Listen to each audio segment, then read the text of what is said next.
Hello, hello, hello. Good day to everyone. Welcome sa another session natin here in Libreng Sit-In, Industrial Organizational Psychology. Ngayon, ang pag-uusapan natin is the principles of motivation in the workplace.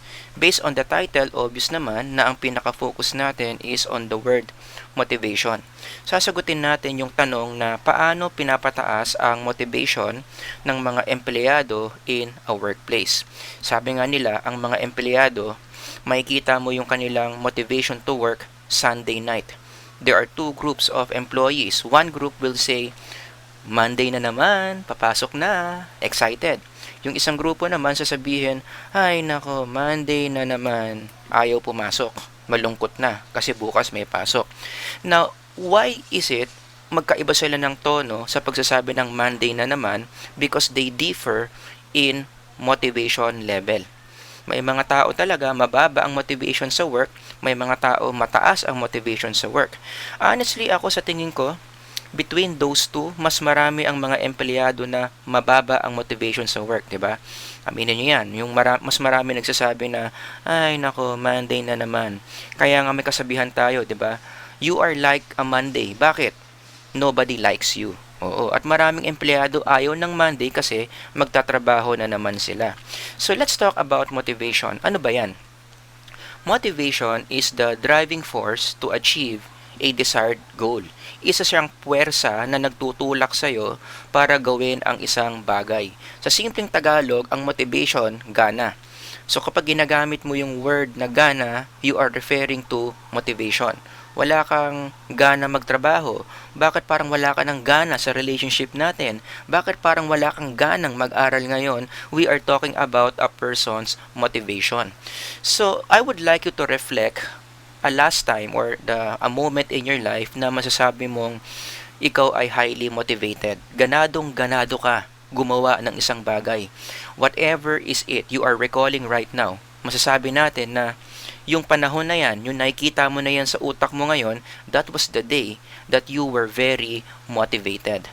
Mag-uusap tayo ngayon o magdidiscuss tayo ngayon ng mga principles on human motivation, and as we discuss these principles, we relate this to idea to the context of the workplace. Ano bang kinalaman ng human motivation sa ating behavior in the workplace? Principle number 1.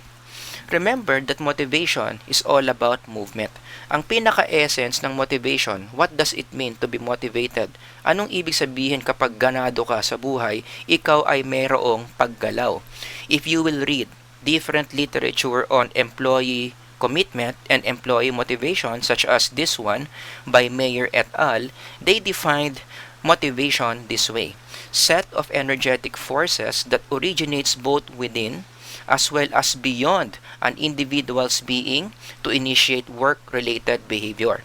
Important words here are in red: energetic forces to initiate work-related behavior. Ang isang taong motivated, meron siyang puwersa, meron siyang enerhiya na nagpapagalaw sa kanya to initiate work-related behavior. Gumagawa siya ng mga bagay na may kinalaman sa trabaho niya because of that energy. That is why, given this definition, yung empleyadong motivated, marami siyang paggalaw na may kinalaman sa kanyang job description. Okay?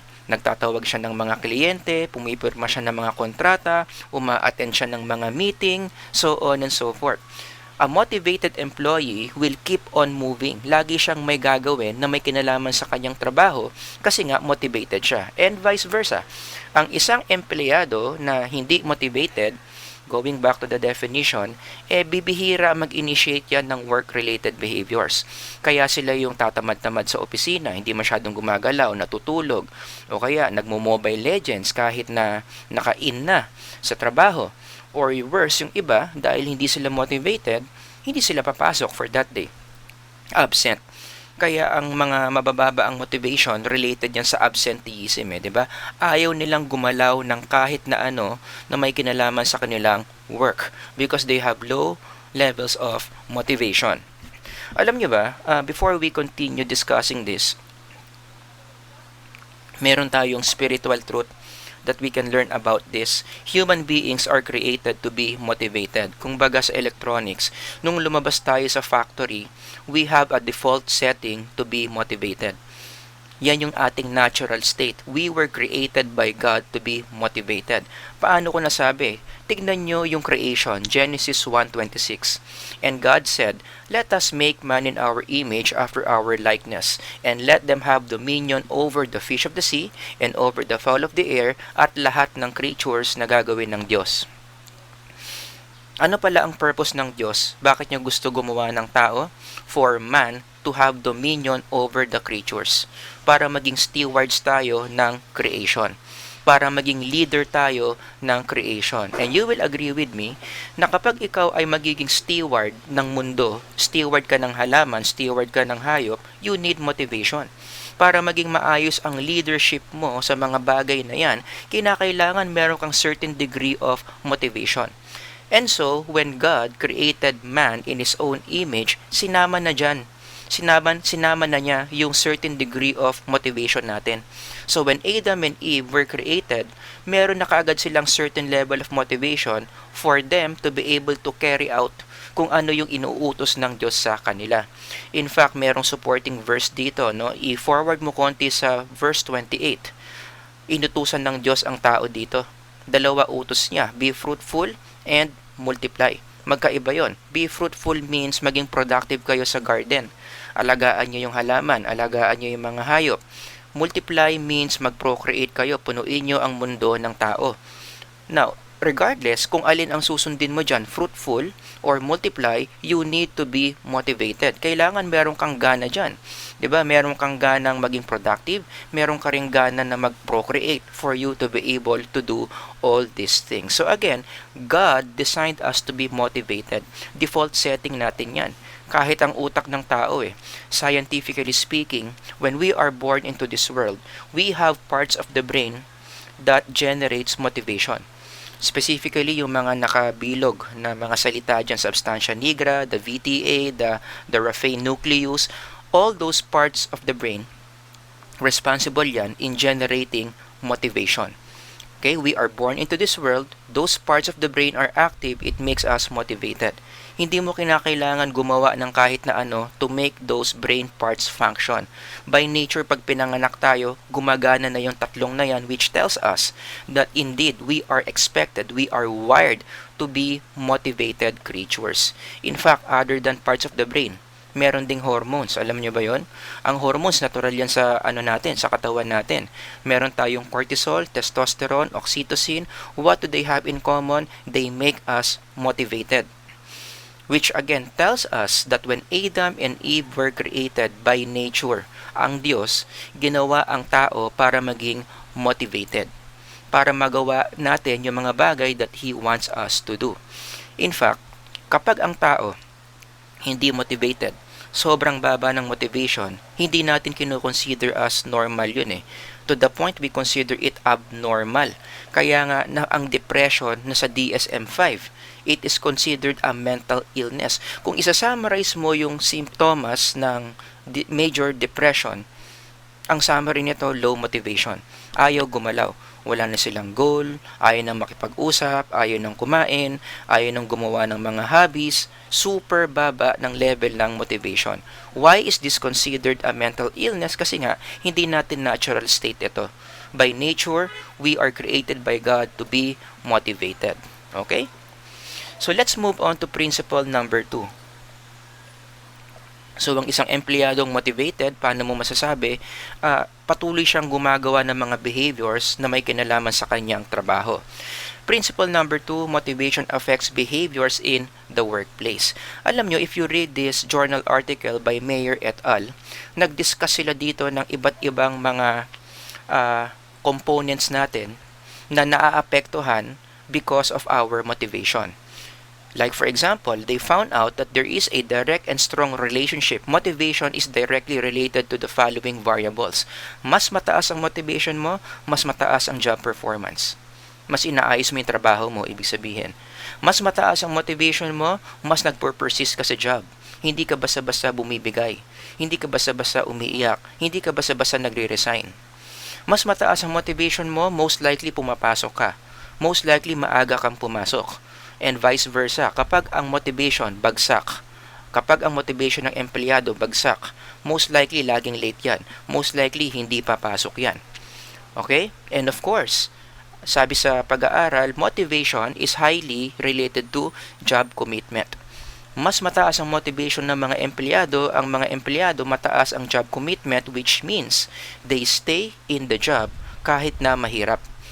'Di ba? Kahit na pinapagalitan sila ng boss nila, kahit maraming problema sa opisina, kahit mataas ang workload, they still persist in the job.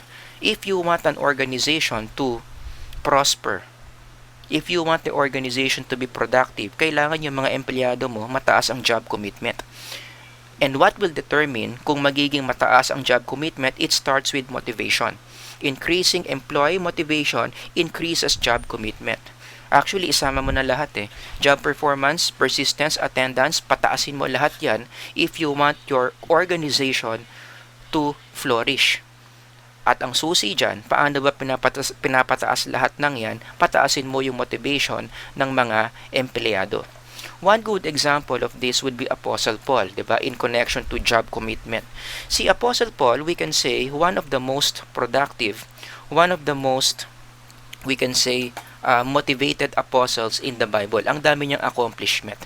Pero yung kanyang trabaho, we relate this to the work, alright? Yung trabaho ni Apostle Paul to spread the word of God, hindi madali. In fact, sinabi niya yan sa 2 Corinthians 11. He shared with us here his struggles of being an apostle of Christ. Ano yung mga hirap na pinagdaraanan niya in his work? Ayan, hinampas siya, whipped 5 times, 3 times beaten with rods, binato siya ng mga tao, shipwrecked 3 times, spent a night and day in water. Siya ay maraming beses na nakawan by robbers, dangers from the sea, betrayed by his own people, so on and so forth. Ang dami-dami niyang struggles. And guess what? Hindi lang ito totoo kay Apostle Paul. Everyday employee in any companies, may kanya-kanya tayong struggle.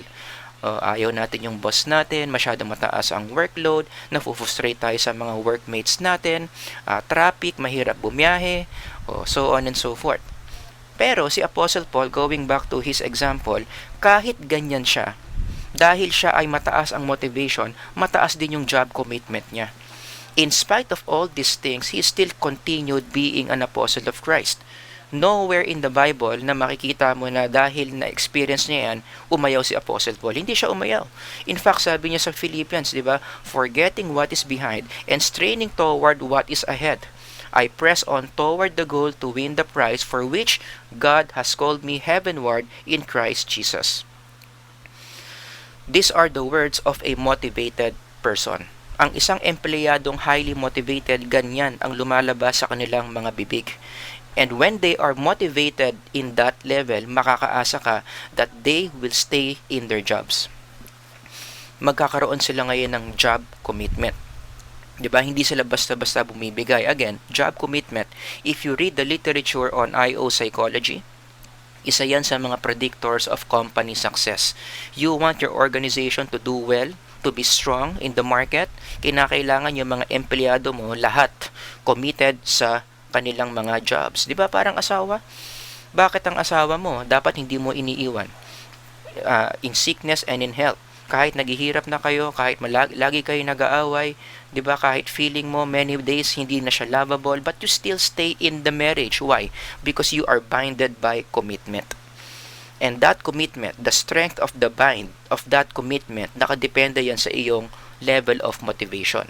Totoo yan sa mag-asawa, totoo rin yan sa kumpanya. Employees are more likely to be committed in their companies when they have high levels of motivation in the first place. Alam nyo, nung nag-face-to-face classes pa, I asked my class to watch this movie. Narinig nyo na ba ang latest? Kayo na lang bahala manood nito online, but it's a very good movie that realistically shows ano ang buhay sa workplace. And in this movie, si Popoy, played by Aga Mulak, one time, may eksena, inayawan niya yung promotion. Pinopromote na siya sa isang mataas na posisyon, mas mataas ang sweldo, pero inayawan niya yung promotion. Bakit? Hindi kasi okay yung motivation niya doon sa company na yon. Bakit hindi okay motivation niya? Pinagchichismisan kasi siya ng kanyang mga workmates na siya raw ay isang gay. Hindi naman talaga siya gay. So, naiinis siya araw-araw, yun yung tingin sa kanya. Hindi naman siya yun. So, naapektuhan yun yung kanyang motivation to work, and because of that, inayawan niya yung promotion kasi plano na niyang umalis. 'Di ba? So, we can say in this scene na si Popoy, mababa ang job commitment. Kasi alam nyo, isang indikasyon na mataas ang job commitment ng empleyado, walang inaayawan yan. Walang inaayawan na assignment yan, walang inaayawan na trabaho yan, lalong-lalo na promotion. But if you see your employee umaayaw sa isang promotion, it only tells you one thing, may problema sa kanyang motivation. 'Di ba? Ganun din yung nangyari kay Gina in this movie played by Joyce Jimenez. There was one scene, sabi niya, ayoko na dito, hindi na ako masaya dito. Pareho sila ng issue ni Popoy. Kasi si Gina in this movie, ayaw din sa kanya ng mga workmates niya. Pinagchichismisan din siya na siya raw ay malandi, siya daw ay flirt, paborito daw siya ng mga boss, so on and so forth. So hindi siya masaya, mababa yung motivation niya. And because of that, naapektuhan yung kanyang job commitment. Kaya in the movie, nagpaplano na siyang umalis doon sa workplace na yan. When you hear your employee saying these words, ayoko na dito, hindi na ako masaya dito, wala, mababa na ang commitment niya sa kumpanya. It started with low motivation, therefore, ayaw na niya mag-commit sa kumpanya, ayaw na niya magpatuloy magtrabaho dyan, ligawan mo lang to ng isang magandang offer from another organization, aalis yan. Yan ang dapat nating tandaan when it comes to motivation. It influences a very important aspect of the organization, which is job commitment. At naalala ko lang na itong idea na ito, related din ito sa job turnover. What is job turnover? Yung bilis ng pagpalit ng tao in organizations. Kapag mataas ang job turnover, ibig sabihin mabilis ang labas-pasok ng mga tao dyan. Walang nagtatagal na empleyado in one organization, which is not good. Kasi kapag mabilis ang pagpalit ng mga tao in an organization, hindi nakakabuo ng momentum yung kumpanya. Hindi nakakabuo ng, kumbaga, ng familiarity yung mga tao sa isa't isa kasi laging bago yung mga katrabaho nila, which is not good for company growth. That is established in the literature. Kaya, if you are an owner of an organization, isa sa mga goals mo, dapat pababain mo yung job turnover. As much as possible, pag may pumapasok dyan, sana dyan na siya magre-retire. But that will only happen, people will like to retire in a company. Gugustuhin nilang dyan ng mag-retire kapag super motivated sila na magtrabaho in that company. So kung gusto mo na bumaba yung job turnover, gusto mong nagtatagal yung mga tao in the organization, you work on their motivation para tumaas yung kanilang job commitment, bababa ngayon yung job turnover, which will be good for the organization. One implication of all these things na sinasabi ko is isang paraan para ma-sense mo kung okay pa ba yung organizational health ng kumpanya, how motivated the employees are.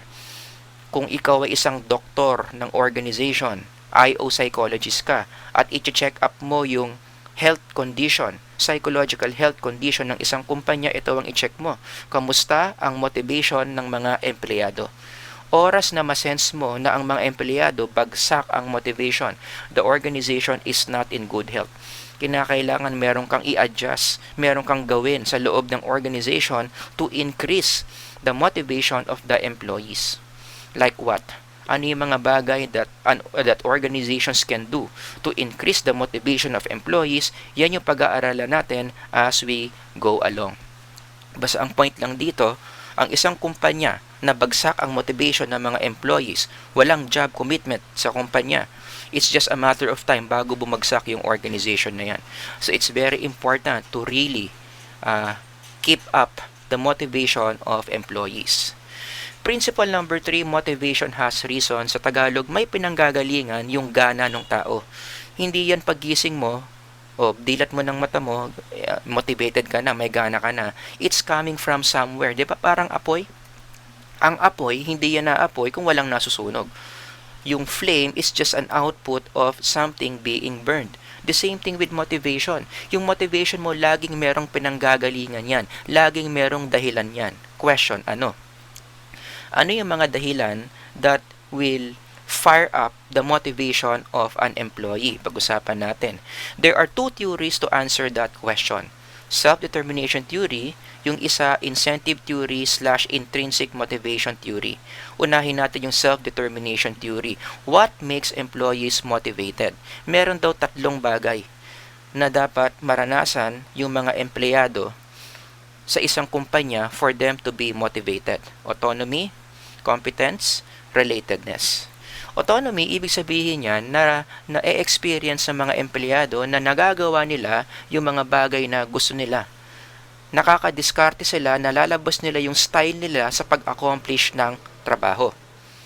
That's autonomy. Kaya ito, lesson ito sa mga managers na mahilig mag-micromanage. You're familiar with micromanaging, yung lahat dinidikta mo sa empleyado mo. Lahat parang ginagawa mo silang robot. Gusto mo kung paano nila gawin yung trabaho, pareho sa kagustuhan mo kung paano siya dapat ma-accomplish. Studies show that's not good because it destroys the autonomy of the employees. Dapat hinahayaan natin sila na gawin yung trabaho sa style na alam nila. Ang mahalaga maabot nila yung standard, maabot nila yung outcome. Pero kung paano nila gagawin yung trabaho towards that standard, towards that outcome, dapat iwan natin yon sa mga empleyado. Hindi yung lahat ng gawa nila, lahat ng movement nila didiktahan natin. Siguro one quick example here would be in the context of sports. Let's say, basketball player. Nagdadala siya yung tagadala ng bola, point guard siya. Yan yung trabaho niya sa team. Ngayon, kung ang coach dikta ng dikta, doon sa point guard, didiktahan niya paano mag-dribble, didiktahan niya ilang beses dapat ang dribble, didiktahan niya kung paano siya dapat tumakbo, kung paano siya dapat mamasa, hindi mamomotivate yung point guard. Ang magandang gawin ng coach is hayaan niya yung point guard niya na gawin yung trabaho niya, which is to distribute the ball to the teammates in the way that he wants to do it. Basta ang goal niya, mapasa niya ng maayos yung bola sa mga teammates niya. Pero kung paano niya gagawin yon, iwan natin yan doon sa player. Iwan natin yan doon sa empleyado. 'Di ba? Sa mga janitorial stops, 'di ba? Wag na tayong dikta ng dikta kung paano ba yung tamang pag-sway ng map. Ang importante malinis yung sahig. 'Di ba? Kung meron silang sariling style sa pagmamap, hayaan natin sila to make them feel they are autonomous. Competence na feel ng mga empleyado na magaling sila sa ginagawa nila. Kaya alam nyo sa mga kumpanya, napakahalaga yung mga practices na ina-acknowledge natin yung accomplishment of the employees. Merong employee of the week, merong employee of the month, merong employee of the year, di ba? Usually nangyayari yung mga yan sa during the recognition day, usually year-end yan eh. Sino yung naging pinakamagaling na employee, di ba? Kasi when you acknowledge the efforts, when you acknowledge the small accomplishments of your employees, nagkakaroon sila ng sense of competence. Nafe-feel nila na magaling sila sa ginagawa nila and that motivates them. 'Di ba kahit ikaw, kapag nasa-sense mo na magaling ka sa ginagawa mo, you want to keep on doing it because you are good in what you do. So, the management must have different ways to make their employees feel exactly like that. Dapat nire-recognize yung mga small accomplishments. Ang mahirap, may mga management, may mga organizations, magaling lang kapag nakakakita ng mali. Diba? Pag mali, grabe, ididiin sa'yo yung mali, pero pag tama yung ginagawa mo, may accomplishment ka, walang kibo. Diba? Nakakabagsak ng motivation ng empleyado yan. You make them feel that they are good. How you will do it? Kanya-kanya ng diskarte dyan ang mga organizations. Relatedness, nasa-sense ng mga empleyado na okay yung relationship nila with their fellow workmates. At home sila. Because relationships within the workplace are very powerful predictors of motivation. Studies are showing, for example, na maraming mga empleyado, they are willing to let go of a higher salary in exchange of better relationships with people, with the workmates. Kumbaga parang sinasabi nila, hindi na baling hindi ganun kataas yung sweldo ko, basta okay yung mga katrabaho ko sa akin. And you know that makes sense kasi kahit mataas ang sweldo mo, pero kung ang trabaho mo super stressed kasi lahat ng tao sa kumpanya ayaw sa'yo, hindi ka rin magiging masaya eh. Oo, kaya may mga empleyado talaga na okay lang na average ang sweldo ko basta mababait yung mga tao sa workplace. I'm fine with it. That's how important relationships are in our system. Remember, God made us to be social creatures. 'Di ba sabi sa Bible, no? It is not good for a man to be alone. Nature natin to connect with others. So as much as possible, our connection with others gusto natin positive. Oh, kaya dito sa relatedness, ang application dyan, yan yung point ng team building. Ang HR, pag gumagawa ng team building, mag-out of town, hindi lang para magsunog ng pera, no? Ang pinaka-goal ng team building is to work on the relationships of the employees within the company. Para mas maging warm, para mas maging open, para mas tumaas yung bonding. Because that improves the motivation of the employees. So again, sinasabi ng self-determination theory, if you are able to give all these three to employees, magiging mataas ang kanilang motivation. Punta tayo sa second theory. Incentive theory / intrinsic motivation theory. Actually, dalawang teorya ito na kinumbine ko lang as one kasi nag-overlap naman yung sinasabi nila. This is where the concepts intrinsic and extrinsic motivation comes from. If you want to read kung ano ba yung one of the foundational literature on intrinsic and extrinsic motivation, basahin nyo itong article na sinulat ni paring Roland at saka ni Maring Jean. Oo, maganda yung article na yan. Dinidifferentiate nila yung pinagkaiba ng intrinsic from extrinsic motivation. Pero review, what's the difference? Extrinsic motivation, yung energy na nagpapagalaw sa'yo nang gagaling sa external rewards. Gumagalaw ka, you want to accomplish something kasi meron kang gustong external na makuha. While intrinsic motivation, yung energy mo na nagpapagalaw sa'yo is coming from within. Halimbawa, itong dalawang bata nagfo-football. Yung isa extrinsically motivated mag-football. Bakit? Kasi yung kanyang gana sa pagpo-football nanggagaling sa external. Kaya siya nagfo-football kasi gusto niya makakuha ng trophy. Gusto niya pinapalakpakan siya ng audience. Gusto niya makuha yung 1 million pesos na cash prize. Kapag nanalo sila sa tournament, externally motivated siya. Extrinsic motivated. Your motivation is determined by outside forces. Intrinsic motivation naman, yung nakaputi, bakit siya nagfo-football? Kasi nag-e-enjoy siya mag-football. Nanggagaling sa loob yung kanyang motivation to play football. Kahit walang palakpak, kahit walang pera, the fact na masarap mag-football, magpo-football siya. Okay? So, ang tawag dyan, intrinsically motivated siya because his motivation is based on what's inside. Yung kanyang enjoyment sa pag-football. Yun yung pinagkaiba ng dalawang yan. So, i-connect natin yan in the workplace. Remember this. Every employee in an organization, kung baga, meron siyang dalawang tangke ng motivation. Parang kotse, iba yung tangke ng gas, iba yung tangke ng langis, iba yung tangke ng tubig, iba pa yung tangke ng brake fluid. Ganon din ang mga empleyado, no? They have different tanks or containers. Merong pang intrinsic motivation, merong pang extrinsic motivation. So kung i-measure mo yung motivation ng mga empleyado in a company, kasi gusto mong i-check yung health ng organization, dapat alam mo, bawat isang empleyado, kamusta ang kanyang intrinsic motivation, kamusta ang kanyang extrinsic motivation. Okay, hindi pwedeng ang alam mo lang yung intrinsic motivation o yung alam mo lang extrinsic motivation. You have to measure both. And in IO psychology, marami namang mga standardized instruments dyan that can measure both intrinsic and extrinsic motivation. So, one application that we can learn here, lalong-lalo na sa mga organization, if you want your motivation, or if you want your employee, to be motivated, one skill to develop is your ability to give the factors that leads to intrinsic and extrinsic motivation. Diba? Ano yung kayang ibigay ng kumpanya sa mga empleyado para ma-motivate sila? Dapat pareho yun, ha? Intrinsic and extrinsic. Paano ibibigay ng kumpanya yung interest, enjoyment, satisfaction, autonomy, meaning? Para tumaas yung intrinsic motivation ng mga empleyado. Paano naman ibibigay ng kumpanya yung rewards, pressure to perform, competition, compliance, ego involvement para tumaas yung extrinsic motivation. Magkaiba yon, di ba? The key word here is give. The organization must have that ability to give to their employees to increase their motivation, at ang kabaliktaran yan, babalik yan through their job commitment. Kapag ang kumpanya magaling magbigay sa empleyado, bumabalik yan sa kumpanya. Ang mga empleyado, tinatapatan yan ng kanilang job commitment, the company becomes great. In fact, magbasa ka ng literature on why great companies are great.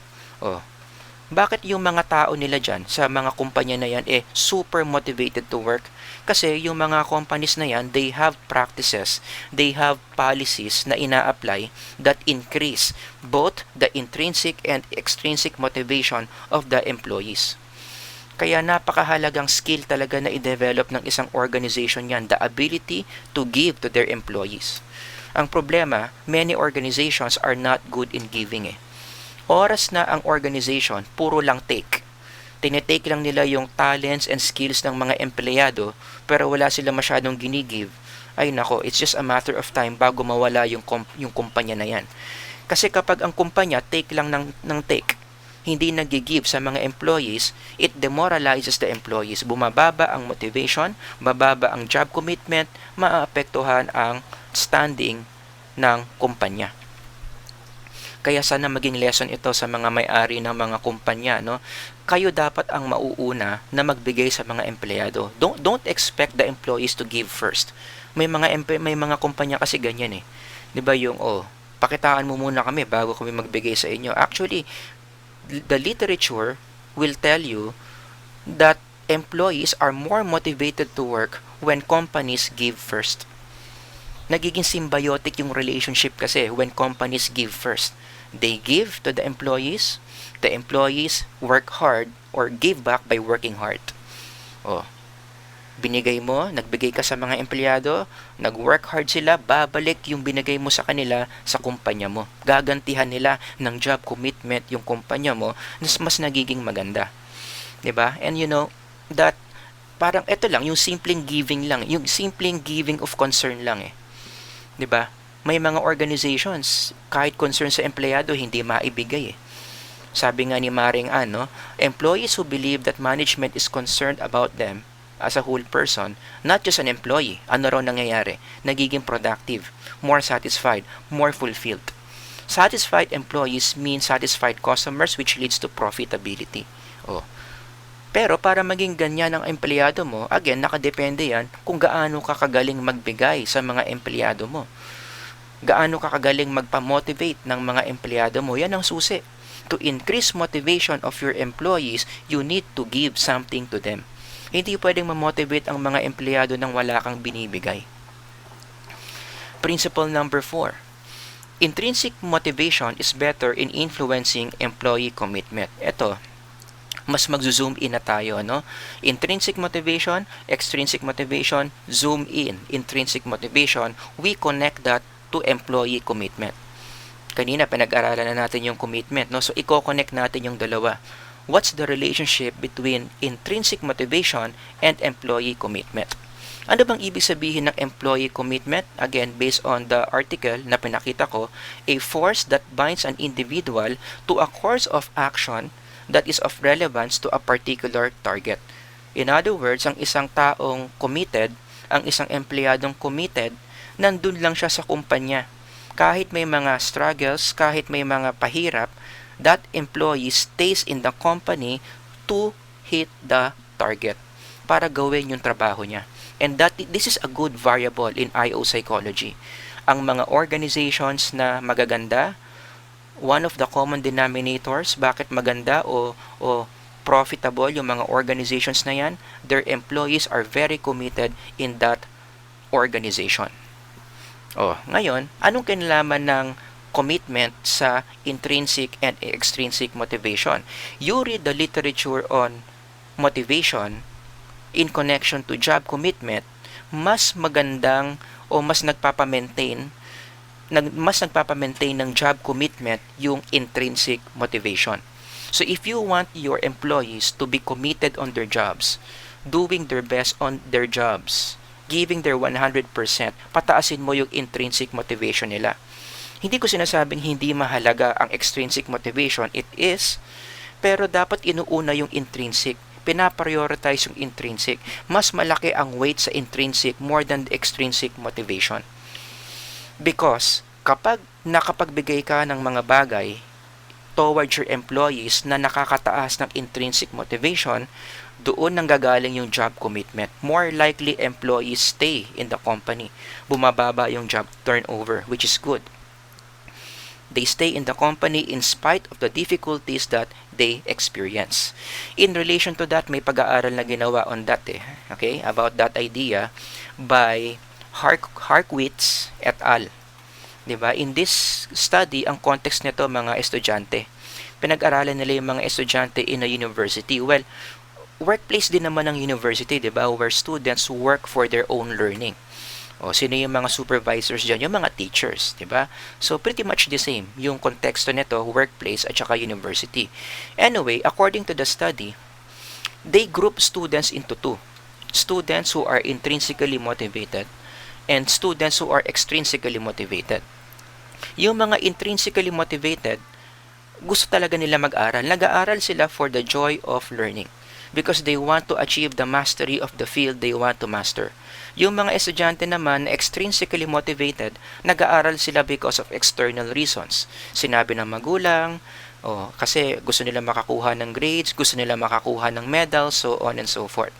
Kinumpara nila yung dalawang grupo ng mga estudyante na ito in relation to their ability to maintain their focus during the semester. And guess what they found out?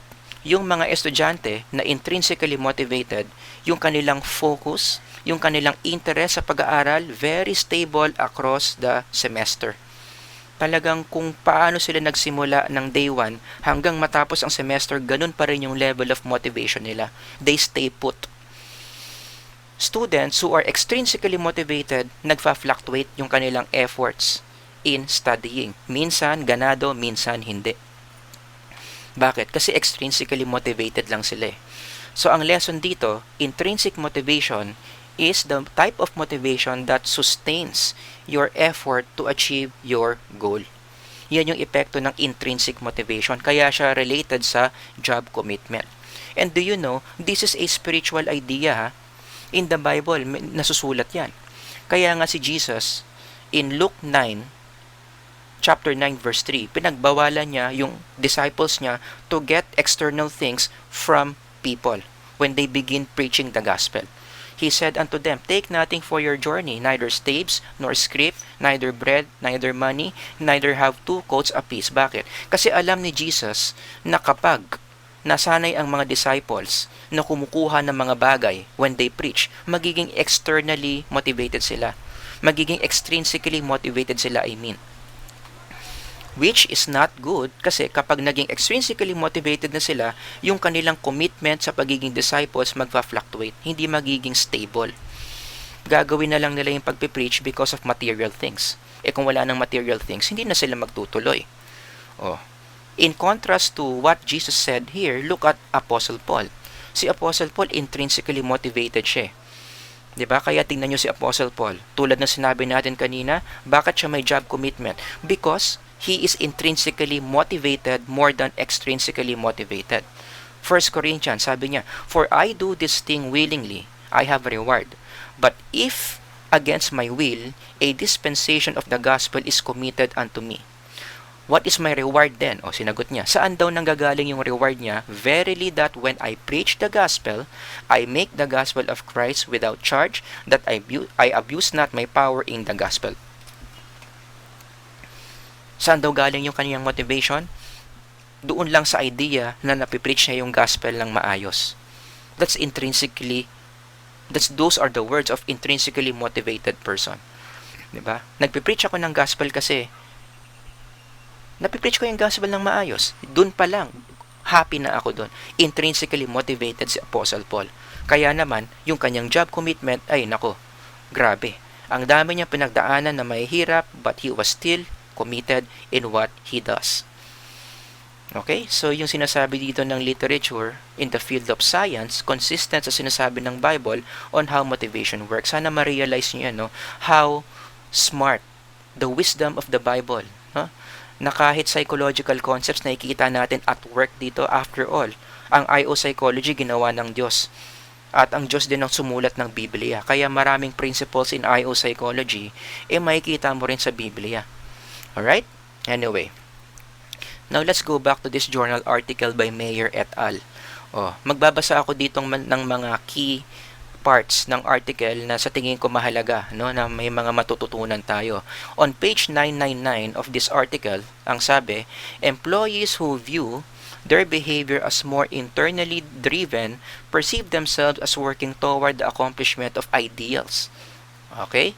On the other hand, those who view their behavior as more externally driven, mga extrinsically motivated, perceive themselves as working toward the fulfillment of obligations. Ano pinagkaiba ng intrinsic sa extrinsic motivated na mga empleyado? Yung intrinsically motivated na mga empleyado, ano raw dito? They are working toward the accomplishment of ideals. Ibig sabihin, mas mataas yung standard nila when it comes to the quality of the outcome. Mas perfectionist sila kumpara sa mga extrinsically motivated lang. And I think that's very true in everyday life, di ba? Kapag ang tao talagang mahal niya yung ginagawa niya for the love of the craft, iba yung output niyan kumpara sa isang tao na after lang sa sweldo, after lang sa papuri ng mga tao, magkaiba sila ng quality because they have different standards. Mas mataas ang standards ng mga tao who are intrinsically motivated more than extrinsically motivated. Imagine mo na lang, kung lahat ng empleyado mo sa kumpanya puro intrinsically motivated, ang tataas ng mga standards niyan sa mga outputs ng trabaho nila, which is good for the organization. Ibig sabihin, kahit anong outcome ang lumalabas, kahit anong output ang lumalabas sa organization na yon, super ganda. Kasi lahat ng taong gumawa nun ang tataas ng standards because they are intrinsically motivated. Kaya isang application dito na naiisip ko is during hiring. Diba? It is important that you hire people who are more intrinsically motivated than extrinsically motivated. Employees set or accept more difficult goals under conditions of autonomous regulation, in other words, intrinsic motivation, than under conditions of external regulation. Ang sinasabi dito, employees who are intrinsically motivated accept more challenging jobs, more willing to accept challenging jobs. Yung mga externally motivated lang, ayaw nilang nahihirapan. Diba? Yan yung mga mahirap umuo sa mga challenges Kasi nandun lang talaga sila for the 8 hours of work para sumweldo sila sa 8 hours. Pero yung mga intrinsically motivated, more than the hours, they want growth for themselves. They want growth for the company, so they accept more difficult projects. At ang magandang balita dyan, di ba? Yung mga difficult projects, usually nandyan ang pera. Nandyan ang profit ng kumpanya.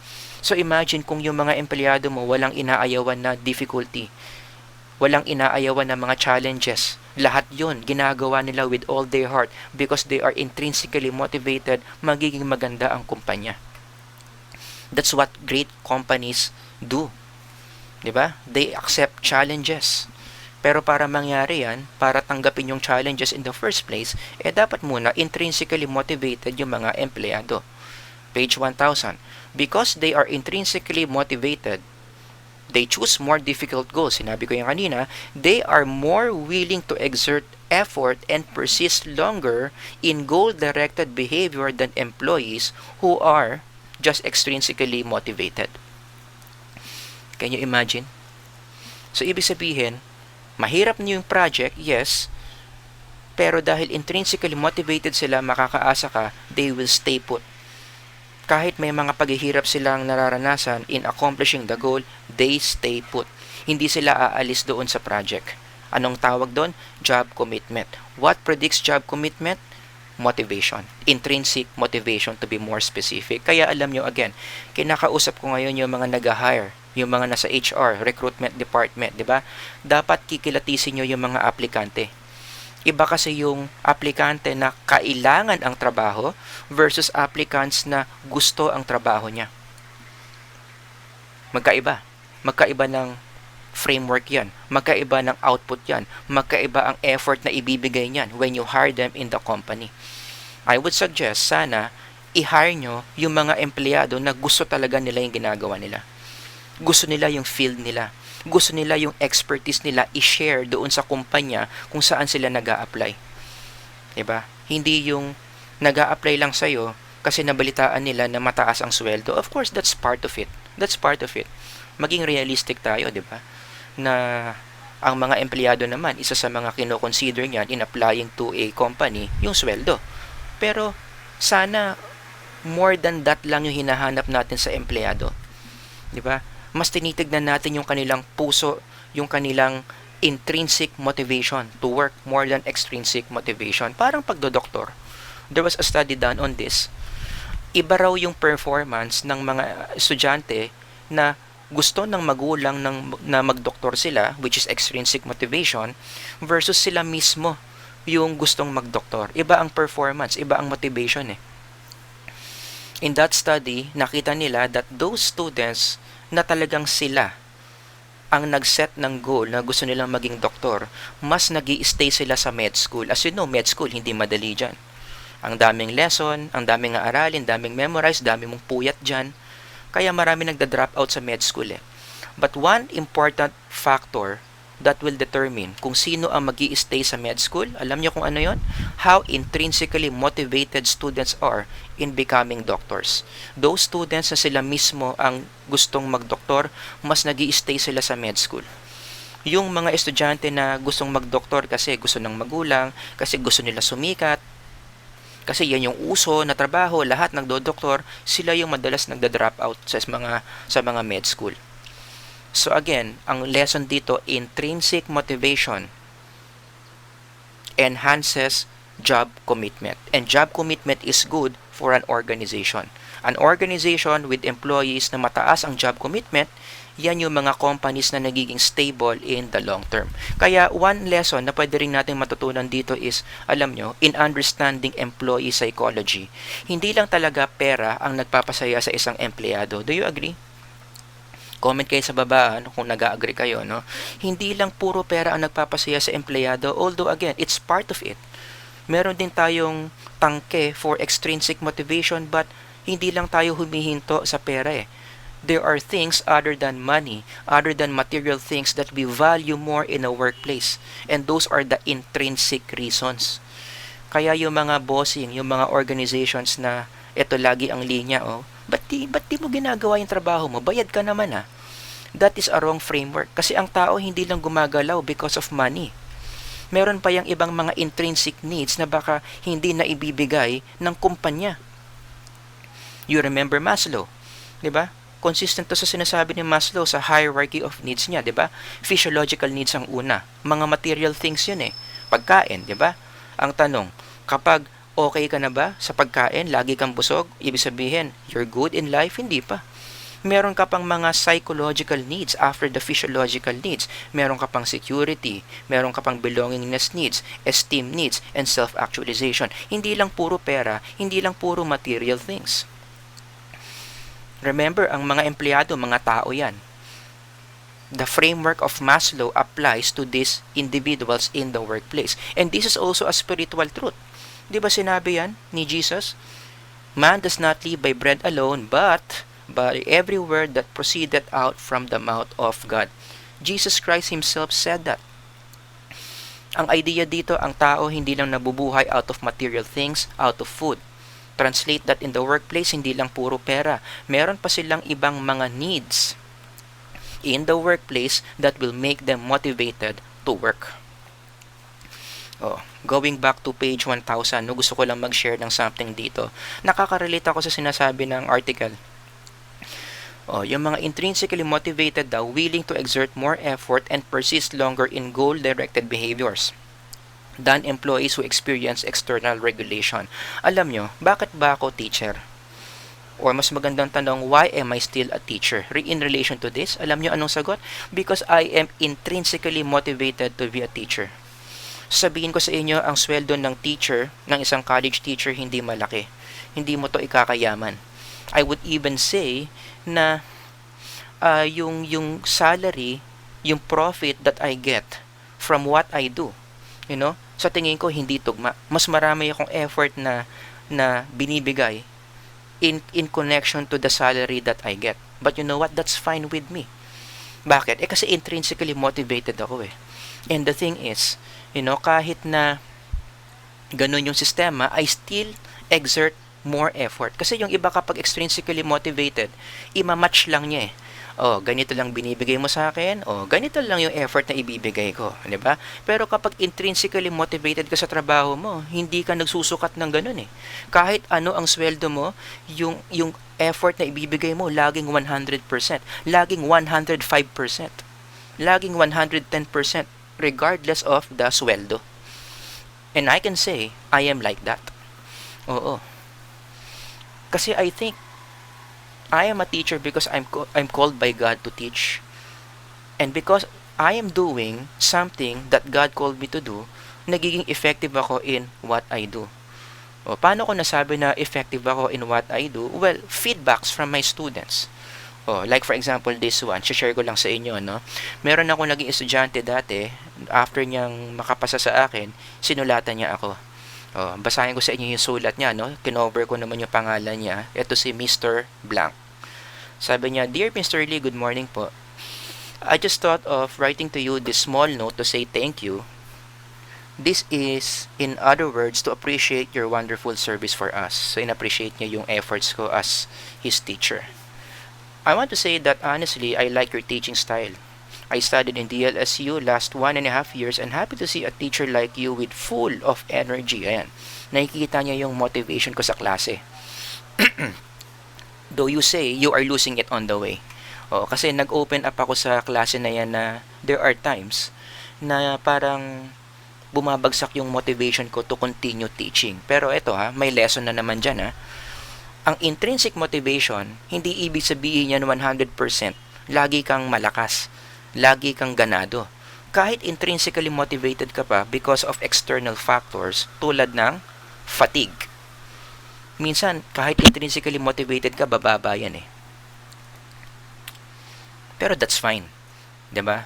Kasi ang intrinsically motivated na tao, pag napapagod, bababa ang motivation ng konti, but it's just a matter of time, tataas na naman yan. Ang mga extrinsically motivated, hindi eh. Pag napapagod na yan, magdadalawang isip na yan kung tutuloy pa ba o hindi. Anyway, let's continue. I know you are younger than me kasi masteral student ito eh. As a young professional, you are doing well. This is not just to boast you for anything else, but in the name of God, I consider at the end of what is important is what we have learned and what you could contribute to us. As you know, in my age, I want to know myself and use that service for others in my limited capacity. With your teaching style, you were able to give student knowledge to the extent that it remains. Ibig sabihin, the way ko sila turuan, naaalala nila yung mga tinuturo ko, no? You made a good impact and well done, sir. Thank you for your understanding, personality and goodness shown to us. I guess you have still much energy. Please use it to the greatest ability that you can do much. If there is any help that I could do in the future, let me know. I do not know, typo lang yan, no? But just what to say, that we are there to accompany you and your good work. So suportahan daw nila ako. I will be in the Philippines as for some time, kasi foreign student ito, no? As we are starting a new Center for Religious in Tagaytay, and they want me to be the manager.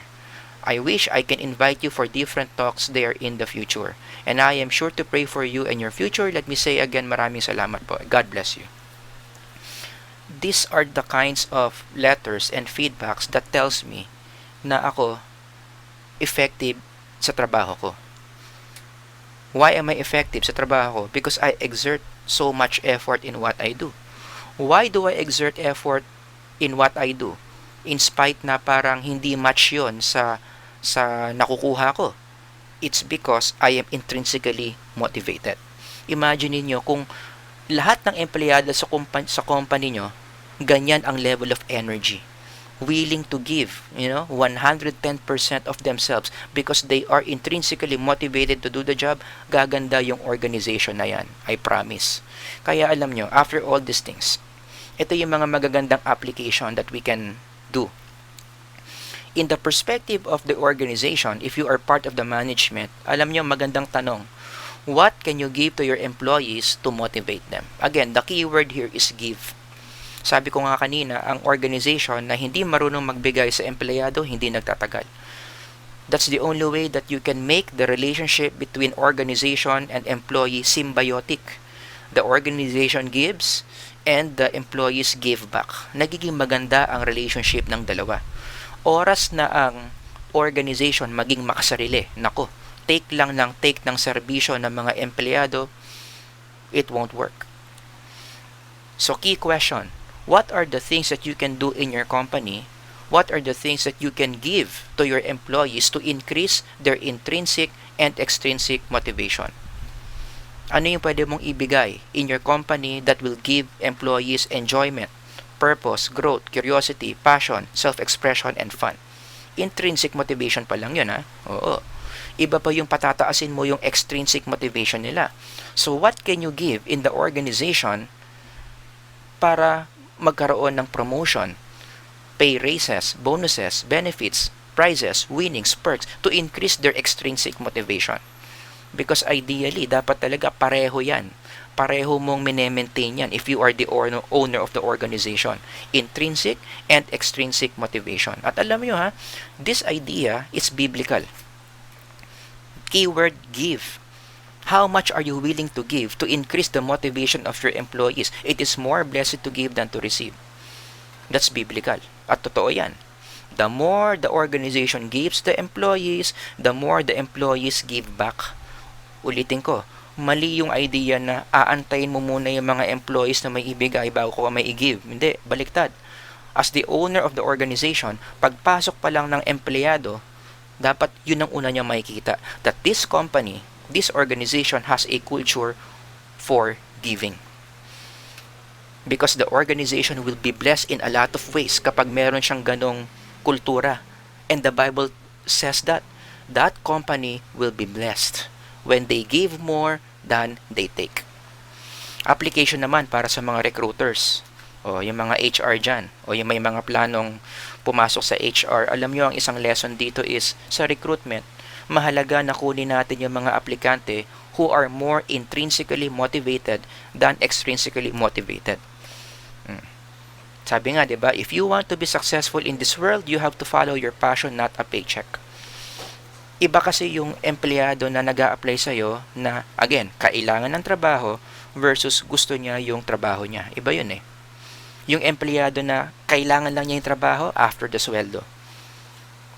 Mas maganda kung ang kukunin mo, yung isang aplikante na nandun siya kasi mahal niya yung field niya at gusto niya i-share niya yung galing niya doon sa organization niyo. Intrinsically motivated siya to work for the organization. You choose someone who has the heart for what they do more than the salary that they will get. Napakahalaga niyan.